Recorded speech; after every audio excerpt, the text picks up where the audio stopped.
Hello and welcome back to another episode of Blank Explained to You. I'm Wes, I'm your host. I'm Drew, I'm the other host. And we have two special guests. Again, you guys might recognize them from a previous episode, but we have... Kaylee. she's eating some food right now, so it's a little... And Sawyer. We got Kaylee and Sawyer here with us again, thankfully. I don't know why I always say thankfully. But today we're going to be talking about theater and drama. And kind of explaining a little bit about what goes into that. That's where Sawyer, Kaylee, and I all met, and then Drew also did that with us later on, but Drew and I were friends before. Excuse me. So, I don't know, I guess, get the ball rolling. We all met, the three of us met on a show called Somewhat True Tale of Robin Hood at a local community theater here in town. And sort of the way that theater worked was each year, kind of similar to the school year, they had like a season. They'd have about 5 adult shows and 3 youth shows. And so my family all my siblings and I did it together, and we lived about 30 minutes away from the theater, so we would only do 1 youth show a year. So we would come in, usually around the February show, which was that Robin Hood show, and we did one about once a year with everyone. So we all, I think, kind of after the first couple shows, realized that time frame was our best time frame to hang out and see each other. So we'd always make sure to do that show together. And to give a perspective on our local theater, can I say your last name? Yeah, that's fine. Okay. When the Allens, Wes and his brothers came, this was big for our theater. Males coming to perform. Males. We were like floored with these boys. We were like, oh my gosh, there's guys. 4 in one family. We thought that was all. And we were like, what? Hit the jackpot. What? The jackpot. The jetpack. So I don't know if Kaylee remembers, but like I remember us being like nervous to talk to them. Like we were like, oh my gosh, there's guys that are gonna be at our show. Like it was so exciting. Well, seeing as one is your future husband, I can see how that would be. I was very excited. Pretty nervous to talk to me for the first time. I don't really remember anything about that show until Tech Week, when we were all backstage. Honestly, that show I don't remember anything about that show. And I guess so. That was the first time we met, and we would always kind of do stuff together. And I think the cool part for us was the fact that it was always the same people each time around for the main part. And I'm sure we were a little bit exclusive of a group of people, and but we were good friends. And we'd always do the show together. And after maybe the third or fourth show, we started hanging out outside of theater. We were actual friends. We were actually friends, not just theater friends. One quick story that I just feel the need to put out into the universe. Me and Kaylee actually met earlier on a show, so we like knew each other vaguely before, and I'll never forget. Do you know where this is going? I think so. I'll never forget seeing Kaylee at one of our local schools. I was doing tutoring, and like I waved to her, and she did not think it was me. And this was like, we had known each other for like 3 or 4 years. What, you didn't think it was her, or you didn't know it, like you didn't recognize her? It was a weird setting. I think it was, I didn't expect her to be there. So I just like, my brain didn't see, like looking back, I knew it was her. But I just don't think I expected to see her there. Yeah, we were at like And two so ends of a classroom. I was like, and like weren't intentionally there at the same time, but it's just a funny story that I always remember of Kaylee. But yeah, so we knew each other like before. It's okay, Kaylee. How many shows do you guys do together, or how many shows did you do before Robin Hood? Well, I know Best Christmas Pageant is like the main one that pops up. We did together. maybe like 2 or 3. Yeah, But I was gonna just say like outside, just personally. Oh, personally, A decent amount. I started 10, in kindergarten. Yeah, So I don't know when Robin Hood was. Were we like 10 or 11? 10 or 11? So I guess I've done a few by then. Yeah. So they were old hats. A bunch of males came in and pretty much got main parts and everything. Because if you're a guy, you get a main part in theater. So I guess continuing on, I just want to get through kind of the story of what we did. No, I'm just saying, like, before we go into, like, what theater is and everything, just our experience in theater. About, maybe 2 or 3 years later, my brother and I, John, are very good friends, with Drew. We played soccer with him. I hung out with him outside of that and stuff, and probably our only friend Nada, pretty much. And we, hey, Drew, you should come do this theater thing with us. It's a lot of fun, and people are cool. And so Drew kind of came along too, and did stuff with us at that point. I think you hung out with our group outside of that a few times before as well, doing a show. Yeah, maybe like once. Yeah, and that's how Drew kind of hung out with us and stuff, and got into the exclusive group. But then after that, kind of, people graduated, everything, and I'm probably the only one that's still kind of stuck around, I guess. I do a lot of theater stuff still to this day. Not that you guys hate theater, it's just they moved to less accessible. yeah, and for me it's pretty. And you do stuff at the same theater that you did before. Right, and I know people there, and they know me, and they like me, so it's easy for me to just keep doing it. We also, just again, a little backstory. I wrote a show that they helped Plugging you guys. yourself already. A work in progress. We were part of it. I'm getting there. The four of us came up with the story. Right, and Wes wrote it. Me and Kaylee did more editing than yes, I possible. was a bit of a menace, but I was in it. it was a bit of a mess. So I wrote it with help from we kind of sat down together as a group, that same group of friends, and like I said, hey, I want to write a show because I was supposed to direct a show my first time directing, and it got canceled due to COVID. So the theater said, either you can push it back and try and do the same show, or you can find a different one. It's up to you. So I said, hey, can I write a show? It'd be free to do, and if you know anything about community theaters, if it's free, they'll let you do it. They'll let you do anything that's free, because they're always tight on money. So I wrote a show, and everyone was in it. I directed, Drew assistant directed, and was also the main guy in it as well. And it was a lot of fun. So We also do 48s, if you want to explain what that is. that is true. And that's similar to like the acting sort of thing. It's at the college where Sawyer goes to, Drew went to, and some of our other friends, part of that group, go to currently. We do something called the 48-Hour Film Festival, which is a short film festival, and we have 48 hours to come up with an idea, film a movie, edit a movie, and submit a movie. It's usually around 5 minutes, and we get like prompts and things.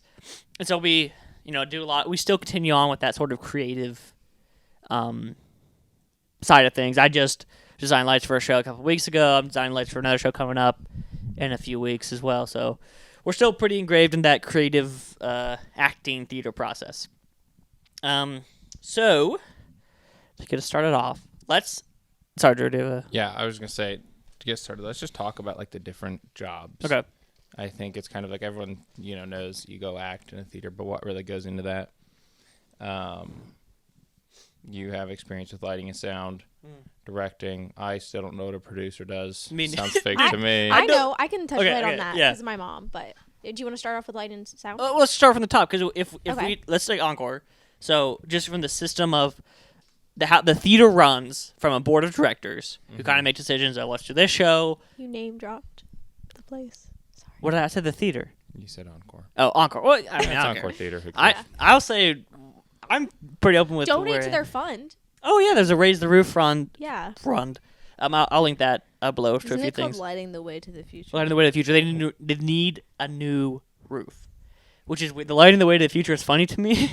I don't know why they did like a lighting campaign to get new lights a couple years ago, and that's like the perfect Right. name. They didn't use it then, so I don't Oh, know why that's funny. they just need a new roof. Yeah. No, I don't know It makes why. sense. It was like a kind of annual, Yeah. like, here's our fundraiser, Yeah. so you know the name. But No, so they need a new roof, so I'll leave some links below and stuff. You can donate.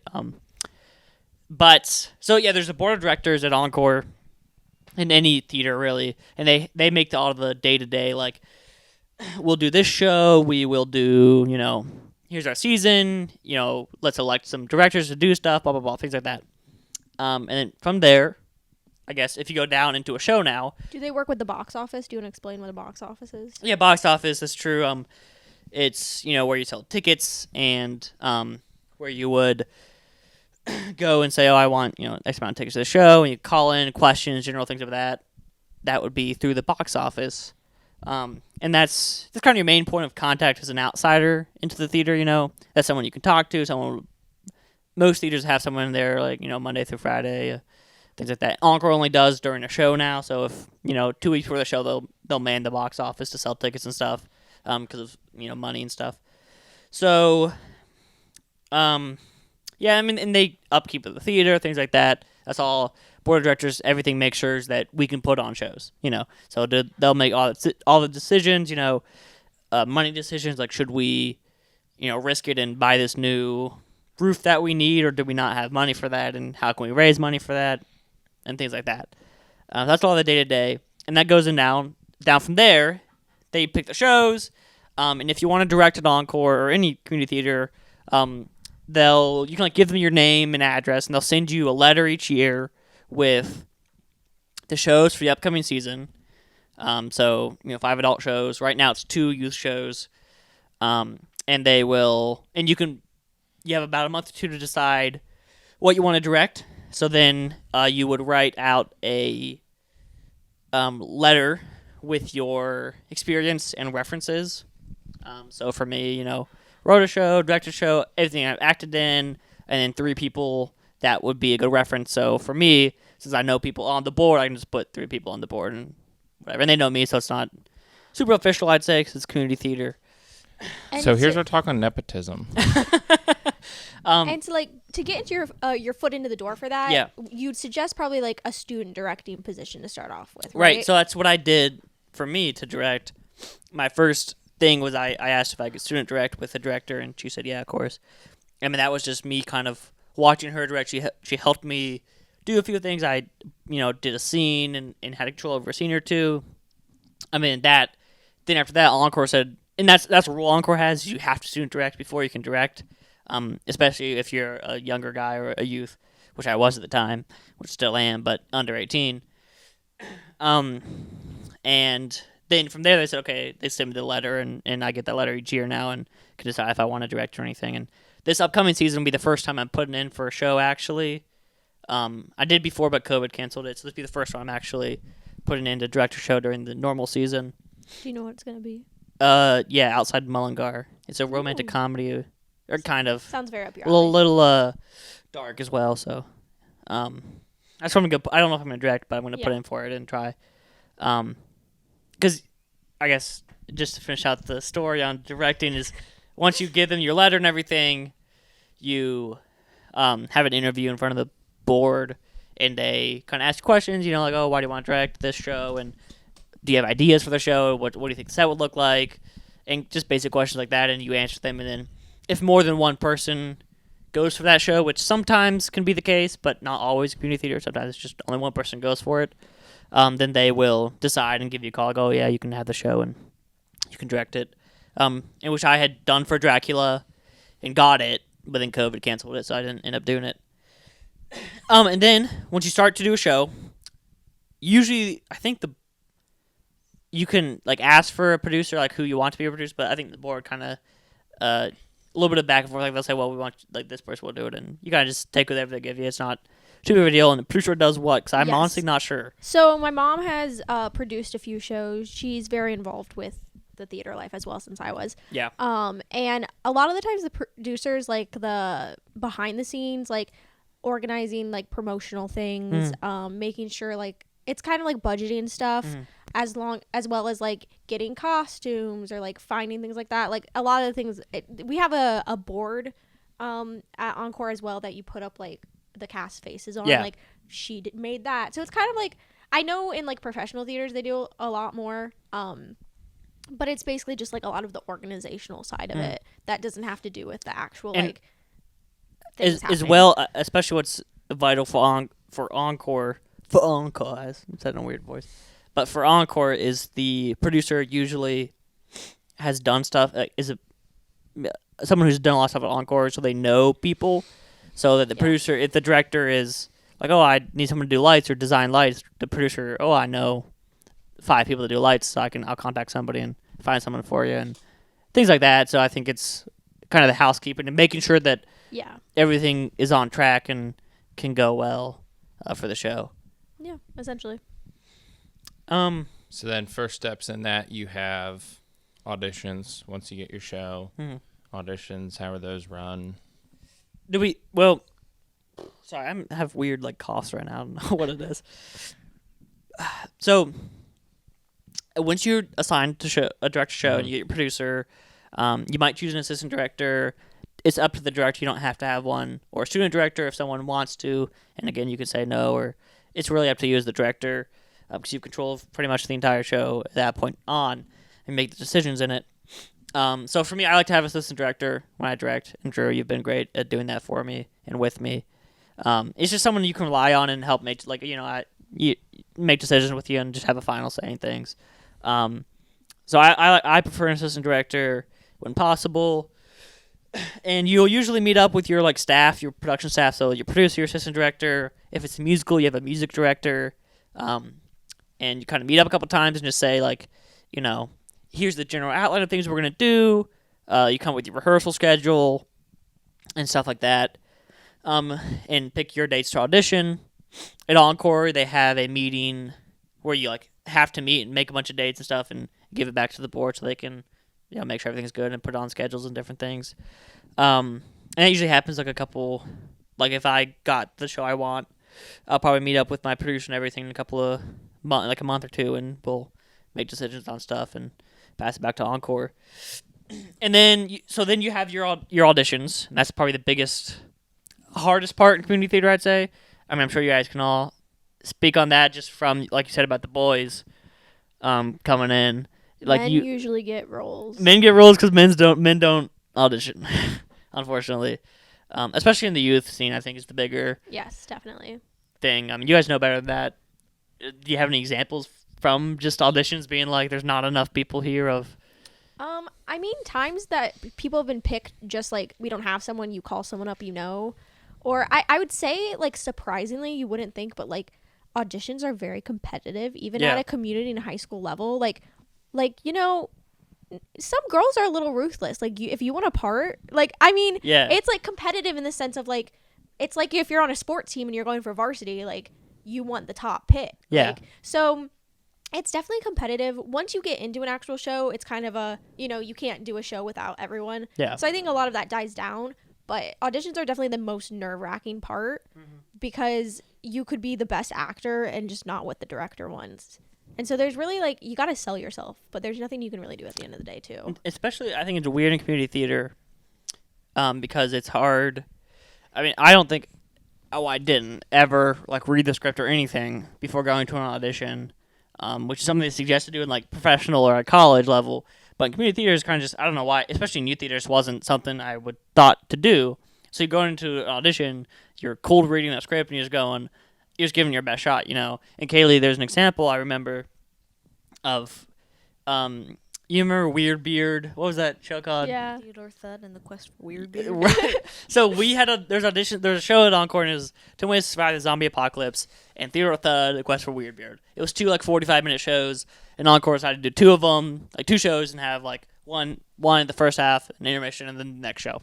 And so me and my siblings went to audition, and we were debating because you had the option to be in both shows or just one, or you could ask the director, I'll do both shows, and one was less of a commitment if you only did one. You practice once every other day. So my family was like, okay, let's just do one. So pick which one you guys want. And I read for the part of, who's the ghost that you played? Harriet the ghost. And I loved reading it for it. And I read it as super, dumb, I think. I read it as a dumb, stupid character, right? And that's just what I got from reading it. And we ended up doing the other show, not that show. That's the part I wanted, but we did a different, we did the zombies one, not that one. And I remember seeing Theodore Thud and The Quest for Weird Beard, and I saw Kaylee played the ghost, and she played it very sad and melancholy I stuff. remember I was the only person at the audition who did that. I think because I read the script and it said that she was supposed to be sad. Right. And everybody else was a bunch of kids, so they were like, I'm just going to read the lines. Yeah. And so I think I got the role because I was the only person who It was very did good. what You the script said. did a really good job. And that's the thing is going into audition, I read it to what I thought was the best. I thought it was good. I thought it killed it, right? And then I saw Kay, I was like, oh, that's way better and definitely what it should have been, And I think it's just a funny thing about auditions and going in. It is kind of, especially the youth level, you just don't know what you're getting into and you just kind of wing it and hope for the best. And I think a scary part of auditions especially when you're like middle school and high school, is that like I didn't really care that much about what part I got, but I just really wanted to be in it. Yeah. So I could hang out with all my friends. And so it was scary because I was like, if I don't do well enough, then I'm not going to be able to hang out with all my Right. friends. They're going to hang out without me. And Yeah. everything's going to be terrible. Yeah. So theater is bad because it's very exclusive. Literally, if you don't get into a play, they will not hang out with you, and you're not we invited to a hung out summer with pool you and party. you- No, you didn't. I literally did one show. I'm not a theater kid. I did one show so I could hang out with you guys, or I wasn't allowed to hang out. So To glow on the, I feel like we're going to the dark side of theater, but like I'm- theater's great. But one other thing is that it definitely is like, it grows a community sometimes of like people getting cast in similar roles. Typecasting is a big thing, Especially So- community theater. where it's the especially same community people coming theater. in. So sometimes it's hard to break like the mold of those boxes too. So it's just like it's a weird thing of you really just gotta try your best at the end of the day. And, just And hope there's for the- really nothing And you I can think what do. Kaylee said, especially, I think we all speak mainly from a youth level. Yeah. You guys have been in one or two adult shows, but as kids. One, I was an adult, Ooh. but I was 14. I was in high But school I was shows, an but I adult. guess What those are show? kid I was shows. Mrs. Thompson. Oh, and Ooh. Mrs. It's a Wonderful Life. Oh, nice. I asked George for more money. $25. Whoa. If you watch the Money- movie, money Mrs. bala. Mrs. Thompson's in the movie So you were in the movie, pretty Yes. much? Okay. So, in 1940. Yeah. So it's definitely, I think, as a kid, like, I remember saying the same thing, and I didn't worry about getting in or not, honestly. I knew I was going to get in because I'm a guy, and there's, let's say 10 guy parts in a show, let's say, and there's only 5. Theater also encourages sexism. Oh, for sure. Is that- There's only 5 guys that show up, you know what I mean? So it's kind of like, well, I'm not going to not get a part, you And know. like amongst most of the boys, you were like somewhat good. Whoa! Well, My wife, I'm my saying, wife. I'm saying like a lot of Yeah. boys got roles And some weren't the because best. Sure. we were desperate. But you weren't one of them. Thank you. So it was even more assurance that you would get it. my head's getting bigger. You were terrible. These headphones are going to fit on me I anymore. don't know why you even got a role. I love you. I can't do anything right. Okay. So, yeah, I think as a kid, I'm thinking more on like, I just really want to be in the show. I think later on, I kind of thought more of I really want to be this part. Yeah. And I think I was typecasted pretty hard to be the same, like, kind of Funny guy. funny guy. And I mean, Yeah. we only did comedies, really. But it was always the same sort of, like, dumb, funny. Doofus.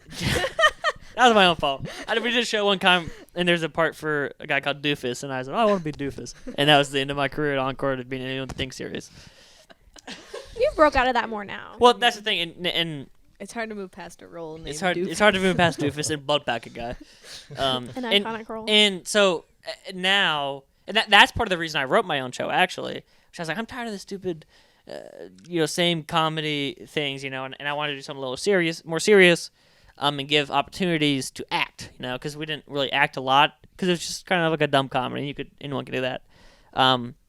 So And that makes it easy to typecast people too, Right. because in comedies you just do something a little bit exaggerated, and then And it's that's what funny, I was and good then at, you yeah. get the role. yeah, like the Blood Packet guy is this character that's run on stage and throws fake blood on people and makes a bunch of noise, and I could do that because, it was pretty easy.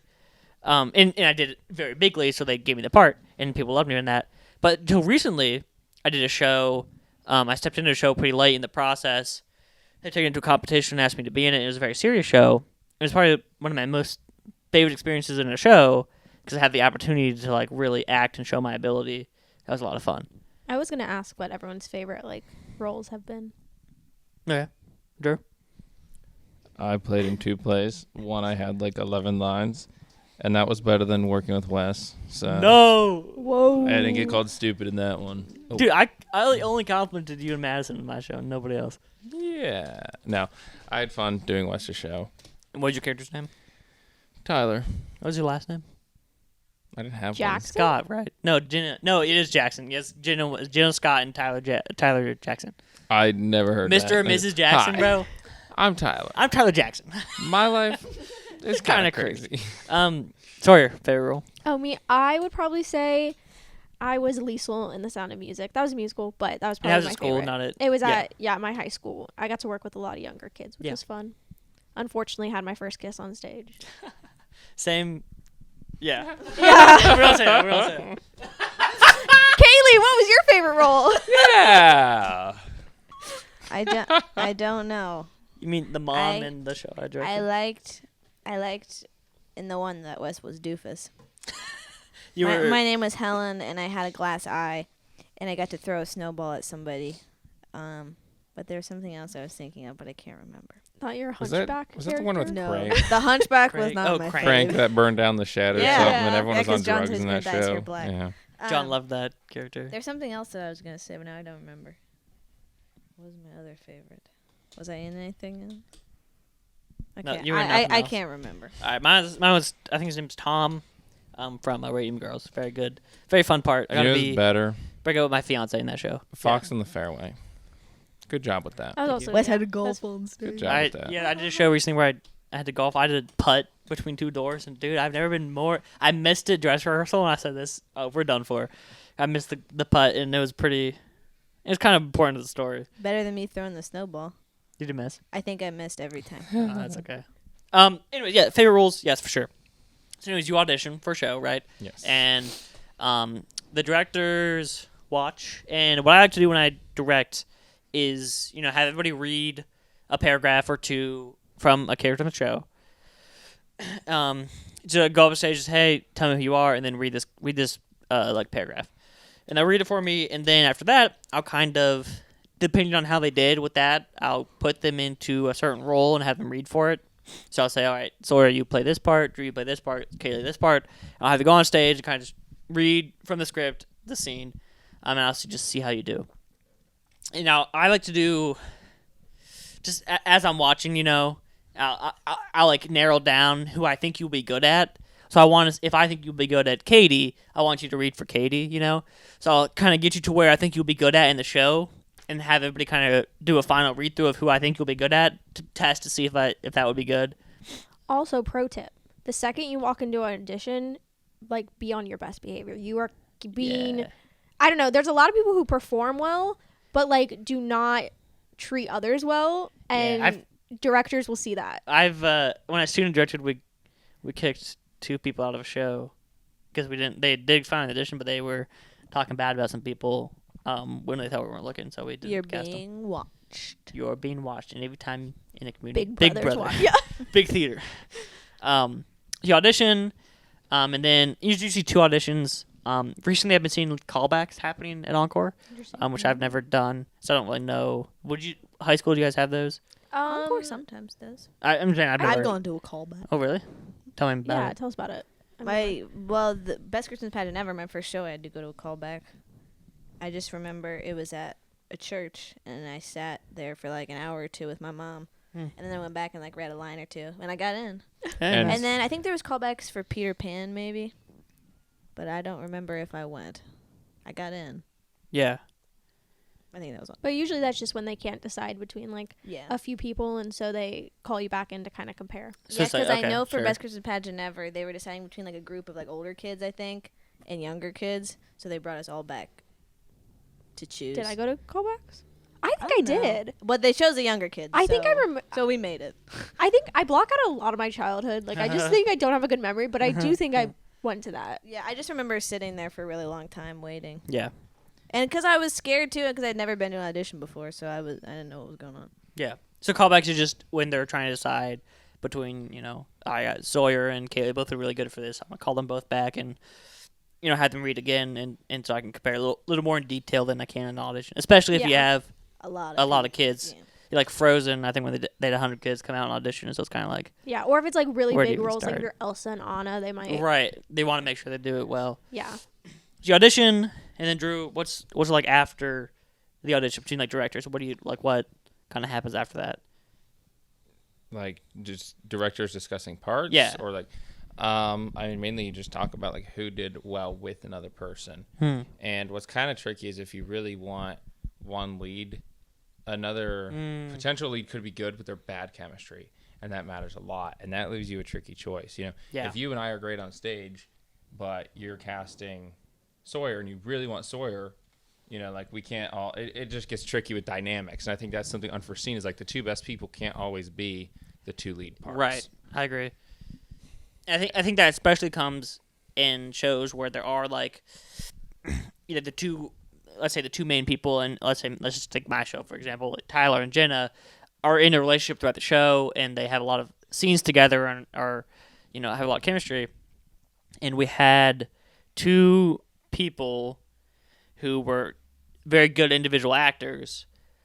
The thought was, will these two go well together? And we ended up saying yes, they will, blah, blah, blah, and the one guy dropped out. He's talking about me and someone else. I'm not talking about you. I'm talking Yes, about you are. I'm talking about Richard and Madison.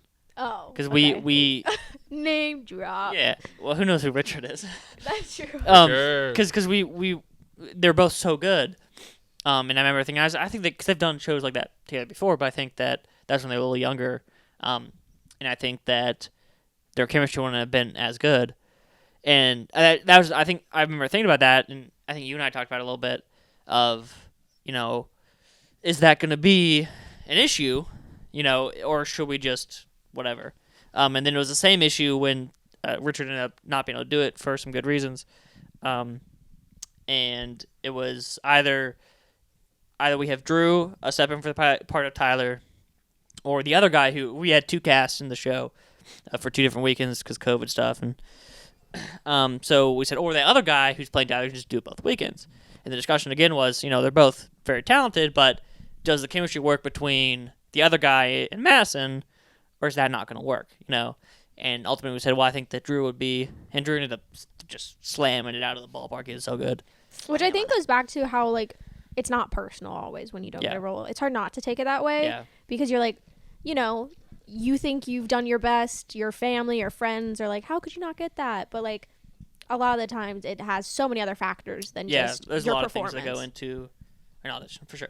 Anyway, so you audition, you get cast, or you don't. Yeah, you get a call. You said you want this part. Right, and a lot of times if you're a good director, you'll call everybody no matter what and say, sorry you didn't make it, come back again some other time.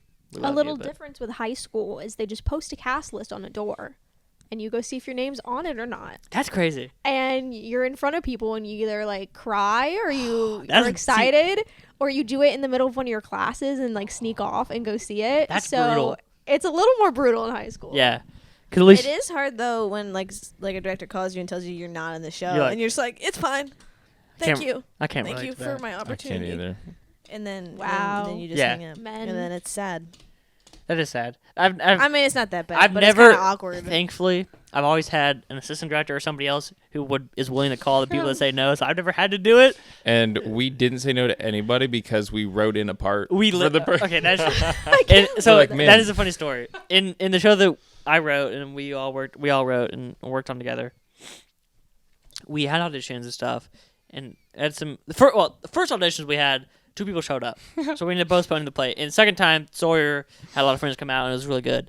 I rallied the troops. You did, and so we had a guy come audition, and I worked with him before, and I was like, dang, he's so good, but we can't gas him up. that's He's true. going to take this to his head. Nate, if you're listening, I'm talking about you. It's not you. It's It's not you. It It's was not you. I Dan. swear, it was Dan. It was Dan. We had this guy, and I forget why. It was either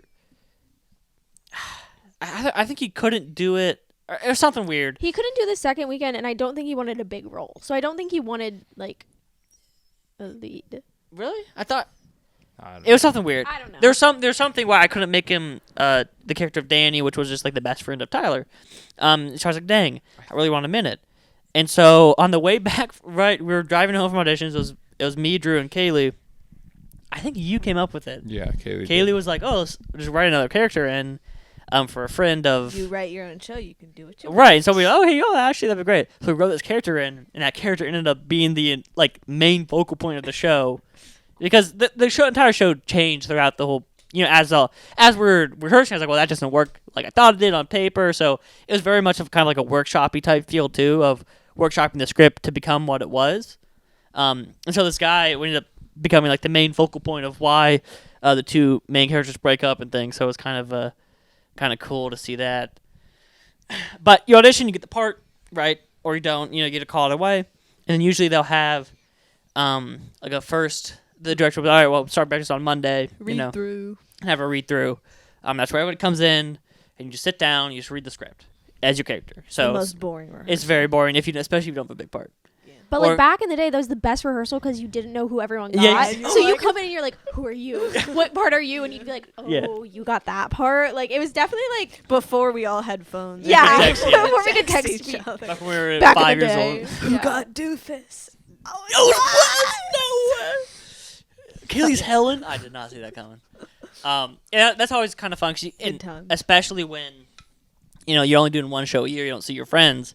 It's kind of like the first time you see everybody together. 'Cause you don't know. And you're hoping that your friends come Yeah, back. right. That's always the Because scary you part. don't know. So it was always fun for me to show up like, oh, everybody's here. And it's kind of awkward at first because you haven't hung out in a while, but Yeah. get back in the groove of things. So the read through goes through, and everybody kind of just it's a little bit getting comfortable with each other and stuff too, of just reading and speaking in front of people. Depending on the director, they might do 2 read throughs in the first 2 nights of rehearsal. I don't like that. I think read throughs are boring. I only use them to just read through the script so we know what the script is, And then you kind of hit the ground running. And then you hit the ground running, and it's straight up into usually blocking. Which who wants to explain blocking? Sure. Drew loves to block. I So. did. I loved it. So pretty much you just write down on your paper how you walk in on stage left or stage right in the back, where you're supposed to stand, which way to face, essentially what you should be doing. Now, depending on your director, you're going to have like some actor's discretion. Should you be moving your hands and fidgeting? Should you be holding still? Should you be facing one way or another? And for you and I mean, mostly like we had a lot of discretion on what we did. Yeah. They said you walk in on the right side because they walk in on the left. Sit on the couch, and that was it. That was our instructions. If you want to lay down, if you want to put your feet up, you hold the remote, eat popcorn, whatever, it didn't matter. We did what felt right. Some directors will say, don't touch that, move your hands. this exactly You're very this way. strict on, you put your right hand in the air to wave, and if it's your left hand, it looks bad. Yeah. Right? And there are sometimes it's true, if I use my right hand and I'm on stage right, We're in. I'm going to cover my face. There's sometimes a reason, sometimes it doesn't matter. So blocking is telling you what to do while saying those lines. Right. You and I are probably on the pretty much least restrictive end of it. Yeah.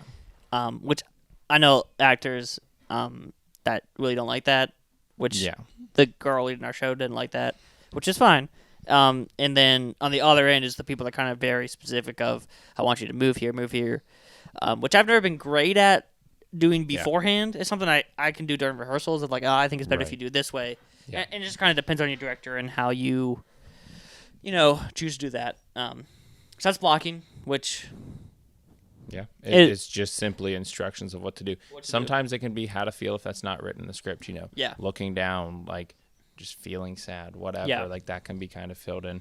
A lot of that comes later as practices go. You're like, someone walks in on stage really happy, they just broke up. You're like, no, that looks Right. really bad.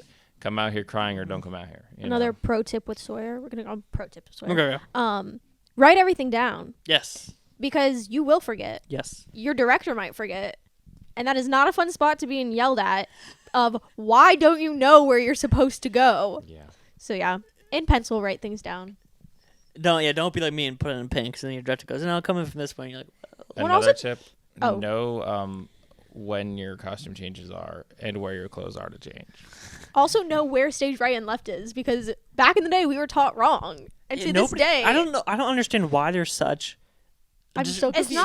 not really that It's complicated. literally the actors left and right. Yeah. Yeah, It's the actors left 'cause and I right. think, I feel like somebody told somebody that Well, it was the opposite. Even and That is that's why the- it felt so confusing. And then, I know people like my mom then somebody cleared it up. didn't. She's like, which one is it? Back I'm like, Mom, you weren't even. She's not even part of Encore. You know what I mean? And it's the same thing of like, which one is it? It's always weird that people don't know. Yeah. But it's the actors left and right on stage. So if you're a director looking at the actors, stage left is your right. I guess as it's the hard director. if you're a director. It's hard to. That's the only time it confused But me. also, downstage is actually going backwards. Downstage is forward. Downstage is forward. Upstage Wait. is. Towards the audience is Oh yeah, I downstage. lied. Yeah. Wow. Wow. Pro sorry. tips. Good job. Taking that one back. Right. So that's left and right. So blocking is pretty simple, or it's just literally just where you're coming in and all that stuff. And as you usually the director will run it through with all right, you're gonna come in from this side. There's gonna be a door there when the set's finished, and then you might run through the scene once and move on to the next one. And that usually probably takes about a week or two of rehearsal, even just to kind of get the blocking down and to kind of start getting the familiarity of let's run like 3 scenes back to back. how's it going to look if you're supposed to leave stage left, come in stage right in the next scene, you know. So get familiar with that. That's a big, probably 2 or 3 weeks. And then what I do as a director is start to kind of wean you off your book. Because usually, especially in community theater, you'll have your script on with you on stage so you can read the lines as you're doing stuff up until about a week or 2 before the show. So I like to kind of start to wean you off it a little bit and give you actual direction on acting. I don't like to go too much into acting before you're comfortable with your blocking, because it can be confusing, you know. What do you guys feel like is the best for you as an actor? What do you like? Would you like to know better how to act first, or would you like to know where to come in from first, things like that? For me, probably act, actually, because I guess the movements become more natural. Yeah. And, like, especially with directors like you guys, they're subject to change. So it's, like, not a bad way. Like, in a good way, like, you can kind of, like, find out what truly works. But I think to truly act, you do have to be off book. So it's very hard to, like, show your full range if you are holding a book in your hands. It's hard for me to say, like, oh, Sawyer, do this differently. You know, if you're holding a book in your hand, you know, how do I know that's what you're going to do when you're not having the book? So, yeah. A pro tip with Wes, get off book as soon as you can, because it's helpful for you, helpful for the director, helpful for everyone. Pro tip with Drew, don't write a new scene on Thursday of Tech Week. I've been known to do that. I wrote another story about my play is there was a big fight scene in the middle of it, and at the end, I don't think it was not Thursday. It was like Wednesday. It was Tuesday or Wednesday. It was like Tech Week, which is the last week of the show. I gave them a whole other page to add to that scene, which, I mean, the page was good. You gave us another scene. That's true, but that was before then. Right. I don't or was know. it after? But we didn't have the lines in that. We just guessed. We're like, I'm mad at you for blank, and we went with it, and it worked. It worked. You guys did good. I don't know those lines. I never will. Nope. So then, yeah, you start, blocking's done. You go into action a little bit.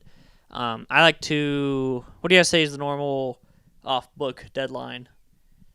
I would say probably 2 weeks before the show, because you have to be off for Tech Week. Yeah. So it's usually a week before that. And I would like to say, the director, though. I agree, and I would say the best option, what I find the best option, if not earlier, but would be the Monday before Tech Week.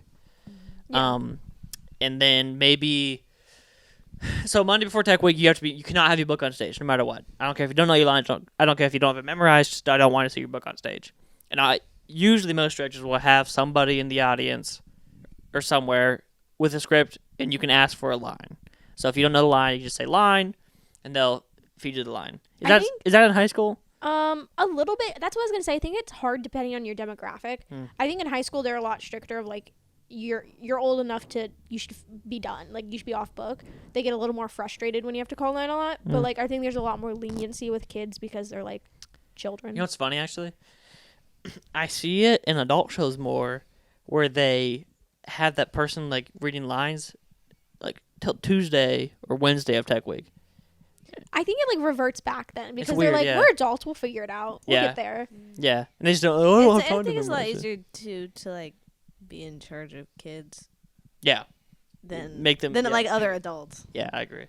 It's hard to tell an adult memorize your lines. Well, yeah, what are they gonna So it really just depends the cast. Yeah. But I like to say probably Wednesday or Thursday before Tech Week. Nobody's gonna read your line. You just gotta know them. And if you don't know them, I don't want to see anyone on stage telling you your line. I don't want to see any. I want you to just figure it out, and that's the best practice. And then Tech Week, Tech Sunday is known as like the most grueling day. Who wants to explain Tech Sunday? Kaylee. It's rehearsal, but you add in all the stuff other than people.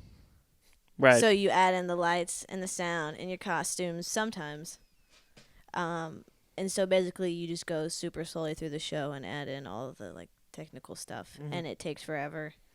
And you have to like repeat things, and then sometimes if you're an actor, you just stand on stage for a while the people in the tech booth are messing with the lights and stuff. Because it never, as a lighting designer, it never works the way it should. That's the issue. Is it feels like it shouldn't be that difficult. Right, you have all the lights programmed. You have all the set. Everything is programmed and ready to go before Tech Week, but it's just trying to get it all together, the timing of everything and all that, especially in like a musical where, you know, lights are doing things on certain beats and jazz like that. You know, it's harder to time and all that. So Tech Sundays, depending on the show, can be like 1 in the afternoon to like 9 o'clock at night, you know, or in professional like 12 hours. Tech Week in professional theater is like 12 hours a day for a couple of days, 8 days, I think. Harder to keep kids. Like, Yeah, you can't. It's a little You're ethical very at that point. ethical. Ha ha ha. Ethics. But then, so throughout the Tech Week is the same thing. It's getting everything together and Slowly, the time that you spend on the show gets smaller and smaller. yeah, Shorter and shorter. yeah. Till you also- actually just have the show. It's also the week that you're usually like, it's never going to work. This is going to go Yeah. Oh. horrible. We're not going to Wednesday have For a sure. show. For sure. Wednesday night. Like, I don't know how we're going to perform. And then it Yeah. always works out. It's always Wednesday night is always like, this isn't going anywhere. Or sometimes You go home and tell your parents, don't Thur- come see it. Thursday. Yeah. It's bad. I've done that so many I times. had I was going to just say, I had a Thursday of a tech week where we stopped our whole rehearsal to go and say lines. And No. every time someone does a line wrong, we started from the top. Was of that the a play. clue? Yeah. Yeah. So we like were scrambling the Thursday of tech week. Like we don't have a show. And then it was great. But it's definitely scary. Yeah, it's. I've been a part of shows where it's like, I mean, I directed the youth show this past year, and I was like almost crying during Tech Week. It was like Tuesday or Wednesday. I was like, and the costumers were there. I was like, dude, this is not. I don't know what to do. This is not going anywhere.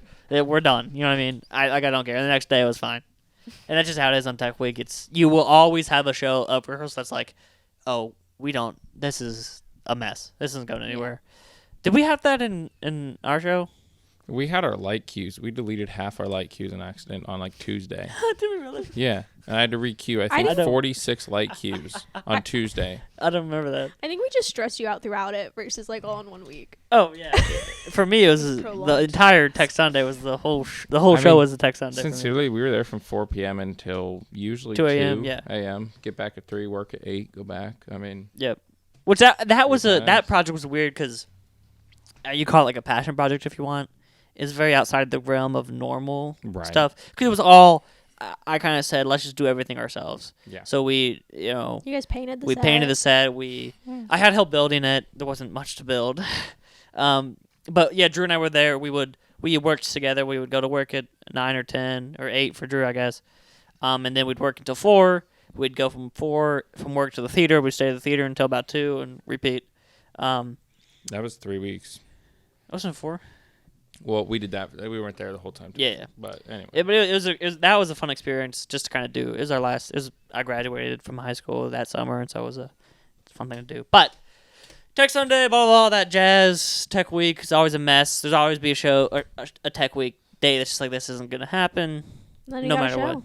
And then Thursday is dress rehearsal, which just means that usually like close family or maybe friends. If it's an adult show, maybe friends. I don't know. Will come. Adults don't have family. Yeah, so I don't know if like I don't know. I don't really know. how They it works. probably don't invite their parents. to Right. come see To come see the.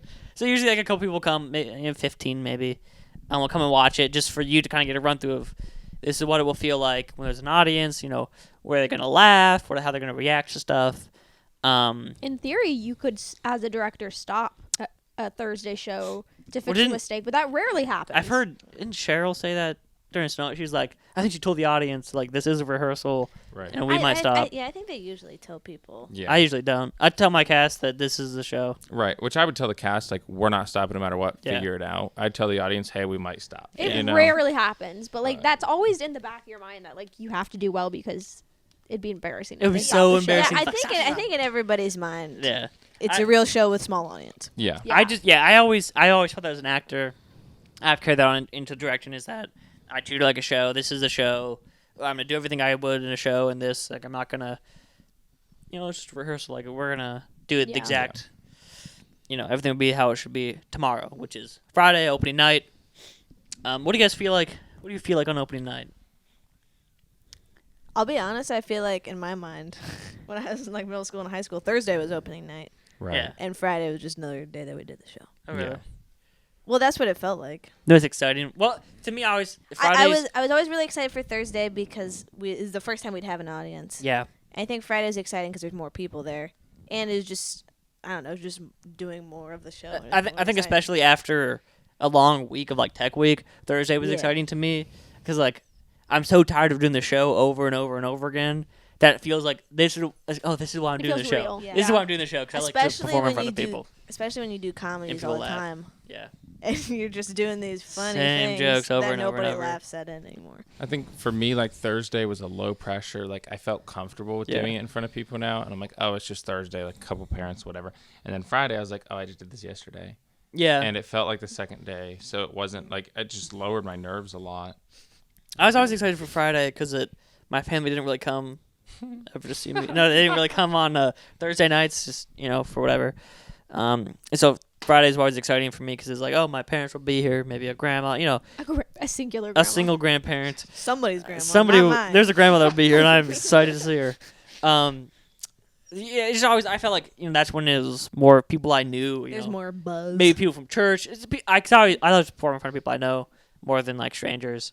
So it was always exciting when I know somebody in the crowd, and that was exciting for me about Friday nights, and And the director might give like a speech or something to That's true. pump everybody might say up. something to you to pump you up. I feel like I go through the 5 stages of grief during like when we perform. Well, because like for me, Friday was I'm always nervous before a show.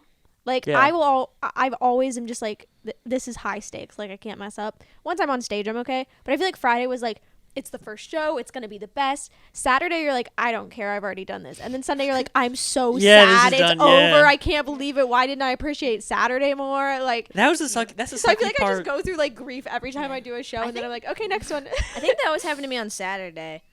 Like in the middle of the show, I would think, tomorrow's our last show. And then on Sunday, it just went by so fast. It was I didn't always so notice. surreal It on was like, Sunday. I thought about it before it was even close to the end. I would do like a scene or something, and I'd just come off stage on a Sunday and be like, that's the last time I'm ever gonna do that scene. And then it's like, oh, I want the next scene anyway. So I don't have time to sit here and be sad about it, Because I think the weird thing about theater is like it's not like a sport where you constantly do it. Yeah. You do 3 days and you're done. Your hard work for 4 weeks Isn't that crazy? is 3 days. Well, it's like 6 weeks. yeah. and like you, it's- you spend so much time doing one singular show that like you will only ever do that show probably that one time. Right. So it really is the last time I'll ever do that scene or ever play this character. It's not like, oh, it's just the last game of the season. I'd do it And next then next year. year Yeah. I'll play the same game. It's kind of like, you play in high school soccer and your last game, it's like, oh, never mind, this sucks. I'm never going to play this again. But, every 6 weeks. But Yeah. unless you just redo scenes in your shower. Yeah, well, You just or know in front of it your, lies. And watch the DVD. watch the DVD. I never watched I've the never DVDs. watched a DVD of a show. I have seen a couple, but it was weird. I have Um, good ones. So, It's not nearly as much fun as you expect it Do you- to be. do you guys remember that it was I want to say it was Game of Terrors. John and I were like, no, because you were with us for Game of Terrors, right? You always drove with us. Mm-hmm. Maybe the show before. Maybe it was no. There's a few times I didn't. Maybe it was. Wow. Maybe it was like Friday night. John and I didn't show up until like 7. Shows at 7:30. I was like, where the heck were you guys? We had picked up a homeless guy and drove him to his house. You guys know about that? No. You picked up a homeless man guy. to I drove his him to house? his Never Oh, heard no, the it's not- story. I guess that's true. So we had pulled into the parking lot at Encore. And this old guy and his wife knock on our window at a car. Like, hey, it was like February, so it was like freezing. It's like snowing, freezing cold. Please, can you take us to this place? And we're like, yeah, get in. 'Cause we were like, I can't say no. They were so old, but they looked like they were gonna die if they're out there for a second longer. So yeah, whatever. They got in the car and dude, we were like just sitting there like we like drove them like maybe 10 minutes up the road and dropped them off at some apartment or house. I was like, dude, we're about to die. Like, This is such an odd choice by You you guys. picked In up- the, You should sorry, just, we're, send just like them our theater's in a inside. very sketchy part of town. Oh, yeah. oh yeah, it was definitely because we were like we'd pulled in, like park across the street. Yeah. So we're looking for a park spot in the you're theater, right. and we're like, oh, there's nothing here. So we're going across the street, and they grabbed us there, like before we crossed. Like, hey, like please, this guy looks like he's about to fall over and die. I was like, John, like, yeah, okay. So they got in the back. It's like the sliding doors in the minivan, and they got in. And we just wild. drove, and I was like, I remember thinking, I was like, dude, they could have a gun and just shoot me right now. Maybe you saved their lives. And that's like, and then there nothing came. There's two people that needed a ride. The Nothing came joy of of it, community theater, Right, dude. saving lives. and then and everybody's like, where the heck were you guys? And I don't remember. I don't think that we at didn't all. tell anyone Oh. for a while. I think I told you, Kaylee, a couple of years ago, but I honestly I've never thought heard this story. you were gonna say, "Oh, we picked up this homeless guy, dropped him off down the road at his house." Like, I did say that. no, but like just dropped him off down the road, like because he doesn't have a house, he's homeless. You just pick him up, drive across the field, and you're like, "All right, You're good, man. there's your- This is my spot. My bag's over there. Is that mean? I don't know. Anyway, Yeah. so opening night's cool. Then Saturday night's cool. Youth stores are weird because they only do at Encore. You only do like 3 shows. Adult theater usually do 2 weekends. Is high school usually only like 1 or 2, 3? High school used to just be Friday, Saturday, and that then we sucks. finally added a Sunday, but that's it. So That sucks. We did that. I did like a homeschool group, and we'd like do a theater thing each year, and we'd rehearse for like the whole entire semester and have 1 show. because it's like $100 or something each night you add, or like it's a fee. Yeah, but $100. Okay, if but you're- like your tickets are $10. yeah. Don't hear me out. Don't You didn't make the don't rules. tell me I don't make the rules. I would have done 5 shows if Yeah. I could have, but That's the thing is, and it's like the toss up of yeah, I don't know, but Sunday night's cool, and then Sunday afternoon usually you'll do like a tear down of the set. a Just- cast party. Forgot. that's Casper. true, especially in youth shows. Dancing to Broadway hits under the disco ball. Doing line on dancing. stage. Do you guys Yeah. do line dancing? Will Wes's brother taught us how to waltz Oh, yeah, on the stage at Encore. we had fun. I think We Sawyer weren't and I were crazy. partners because there weren't enough boys. Yeah, Like I said. but those were like Good I times. watched it. I watched a TikTok, Oh, and it was like, tell me like you'll never get the feeling back of going to a cast party though, because like it's Honestly, better yeah. than any party, any graduation, any like cast parties are just different. The There's only a- time there's- I've ever lost my voice was at a cast party. well, that was the worst. Is you would have like a cast party Friday night of a show, and then have a show the next day, and you're like, I don't have a voice anymore, and what can you do? It was all worth it. It was all worth it. It was fun. Yeah, those 100%. cast parties are fun, and it's kind of a way to extend the fun of. I think the really fun part, what I always found to be cool about theater is that I make friends a lot when I like am doing something. So like work, I make good friends when I'm working, just because like I got nothing else to do but talk to you, so I might as well talk to you, And we're not. It's not like I'm sitting here with Drew where we have like I said, Drew, let's go get coffee, and I don't know Drew, and it's kind of awkward. Like we have to be here. We have to be doing this job, so let's make the most of it. And that's what theater is kind of the same thing. Is that we're here together every single night for 6 weeks. Let's just be friends. And it's something about just like a Community. community, and it's so much fun because I think that you know the people you're with so well after those couple of weeks, and it's just kind of I don't know. And So my- sometimes they're cool enough to marry. Sometimes you get married. Sometimes. Only sometimes. Depends on how cool you are. I wanted to ask, what would everyone say, like, if you had a passion pitch to someone why they should do theater? Like, what would you tell them? Because some people are scared. There's a stigma. Theater's not cool. Theater's not cool. Drew's the cool yeah, he theater won't identify as a theater kid. I will not. Drew cannot give a speech. Drew's above that. Wes and Kaylee, the floor is to you guys Okay, first. I feel like theater is so much fun because you meet your wife. Now, theater is just so much fun because there's something about working so hard for a goal and doing that goal and doing it well that feels really fulfilling. And then aside from that, especially in youth theater, the friendships you make are literally lifelong, and like it's just the people you meet and the things that you do is just not something you can do every day. And it's not everywhere you can just go audition for show and and perform in front of people. It sounds scary, but it's just a lot of fun, and that fear gets swept away. You step on stage and it's gone. And I know that sounds crazy, but like I get so scared, and then as soon as I step on the stage, I just feel great. And it's literally this is some of my most fun experiences in life have been on stage and performing in front of people, and just what I love. Is it my turn? I would say, I guess this doesn't really necessarily apply to everybody because you could do this doing something else too. But pretty much every relationship in my life, other than my parents, has been made through theater. All of my friends, my best friend, Wes. Husband. I guess that's it. But Suckers. other than the people that I have to have a relationship with because they're my parents, Yeah. I met through theater somehow Right. or another. And that's pretty crazy considering, you spend like 6 weeks out of every year doing the activity, Hmm. and then you walk away like several years later, and those are still the People best people that you know. people you Yes. choose to spend time with. Yes. Sure. Are we gonna let you say something? I'll go first. No, I would say there's a lot of genuine people in theater. I think that it's something that like a lot of different members of different communities come to do. You can have the jock, you can have the not jock. I don't. I don't know The where I was jock, going with the that. football player, and the guy who doesn't play The football. others.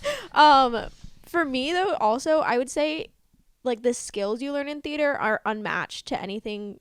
I'm not gonna rag on sports, but anything you do in a sport, just because like it's built a lot of like communication skills, organizational skills. Like I just think you learn a lot. I mean, you can learn some of that in a sport, granted, but I just think it's to a different level that if you want to do it, I think a lot of people are scared because of like, I don't know, sometimes people think it's not cool, but you won't regret it. Like honestly, I like And- Kaylee said, like you meet the friends. It's a very accepting group. I think of anything. You won't go and get made fun of. Like you won't be like, oh, you're bad. Everyone has to start from somewhere. I remember being the little kid, like taught by the older kids, thinking they were so cool, and then eventually I was the older kid who got to teach the younger kids. That it's just like, I don't know. It's a very what's the word? Like full circle Yeah. community. And if your friends think it's not cool and they're gonna judge you for it, you're hanging out with the wrong people. Facts. not that there's Yeah. they don't have to like theater, but people judge you for something like that, and you just probably don't want to be friends with them because they judge you for stuff that doesn't matter. Yeah, and even if it's not theater, like the groups we found on the campus I go to, like you can find ways to do media that I think a lot more people are interested in it than they think. If that's directing or doing Yeah. lighting, like I don't know, there's a lot of avenues to go into. Yeah, that's the cool thing about theater so fast is there's so many different. You think just acting? Well, no, backstage. There's so many things that go into a show. Painting the set, building the set, designing the lights, sound. Stage crew, director, assistant director, producer, costume designers. So many different things that just go into it. That if you don't feel comfortable performing, totally help out backstage, or you like to Yeah. paint, paint the set, paint the things like that. And there's just so many different things that it's so inclusive to everybody. I think. Yeah, because like if you want to be a construction major, do the set. If you want to like work behind the scenes for Yeah. things, be backstage. Like there's just a lot Yeah. of ways that it can go into many different avenues other than being on Broadway. Yeah, right. Drew, Any thoughts? I guess we'll let you speak, you non-theater Um, kid. Non-theater boy. Mainly, I think a lot of things we said you can find in other sports, and I'm not ragging on theater. But I think most of the best parts of this are community. So if you don't like theater as well, that is okay. Get engaged in communities in other ways. Theater is a No, you great have way to to like do theater. that. You Especially have to for like specific theater. people who might be like Mm. more structured and Mm. organized. You like that. I mean, Mm. sports is a lot of competition. Theater's really not. Theater is more community and engagement, and sports are a lot of competition. Mm. And just depending on what you like, either one is fine. Yeah, I don't have a Um, problem with sports. I'm just pro theater. Right. But I think most of the benefits come to any kind of community. That was really what I had. Yeah, Something I mean, else. I agree, and but I played soccer, I did everything, and I think that it's all, I probably am. It's weird, yeah, you're right, Drew, 100%, and I think that I just hate that people blow it off. That's my only. Oh, for sure. And It I- definitely should get. Now, theater kids should be less weird. Yeah, for sure, and there's But- definitely reasons why. I agree 100%. It's like ragging on homeschoolers. They deserve it. They deserve it. I mean, but- if you sing in the weird halls, people breed. probably won't like you. Right, Right. and there's definitely things like don't be weird. Just don't be weird. You can be normal and do theater. Like, look You at could us. We be- turned out somewhat normal. And Also, I think like if you're scared to be on stage, you should try it before you say that. Yeah. Because it's not the same as like public speaking. It's just different. And I guess I started at an age where I was too young to really think about it because I've never really been afraid of acting on stage. And if you know me, that's kind of weird. right. Like I got a little bit nervous before my first Thursday dress rehearsal, but like I never really get nervous about acting.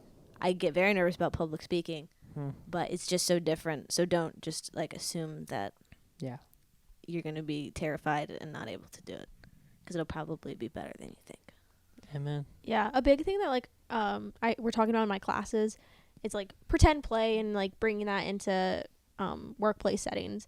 And I think a lot of us, this is a weird tangent I'm gonna go on, but a lot of us like lose our sense of like childlike qualities or like pretend play that's like in us that like brings us joy in a lot of ways. And I think theater is a really good place to like, you know, go back to simplicity of when you were younger and like still be able to be kind of like goofy and silly as an adult.